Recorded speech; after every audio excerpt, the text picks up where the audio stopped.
Hi! Get ready with me చేస్తున్నా. ఈరోజు velvet colour sorry అయితే స్టైల్ చేస్తున్నా.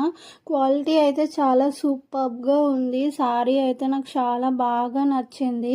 బోర్డర్‌కి థ్రెడ్ వర్క్ అండ్ బ్లౌజ్‌కి full thread and mirror work అయితే ఇచ్చారు. ఈ సారీ నేను ఇన్‌స్టాగ్రామ్‌లోని దీప్తి ఫ్యాషన్స్ అనే పేజ్‌లో తీసుకున్నాను.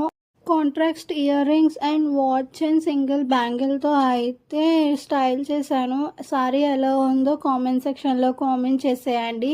అండ్ మీకు ఇలాంటి క్వాలిటీ సారీస్ డ్రెస్సెస్ కావాలి అంటే వాళ్ళ పేజ్కి వెళ్ళి చూసేయండి. ఇంతే వీడియో. బాయ్. ఇదేనే కలది ప్రేమల్లో పడ్డది, ఈ ప్రేమలోని ఓడి నిన్ను మళ్ళీ మళ్ళీ గెలవటానికంటూ నీకు నీడలాగా సాగుతున్నదే. ప్రాణాలు వీడని నేనాగిపోన్నని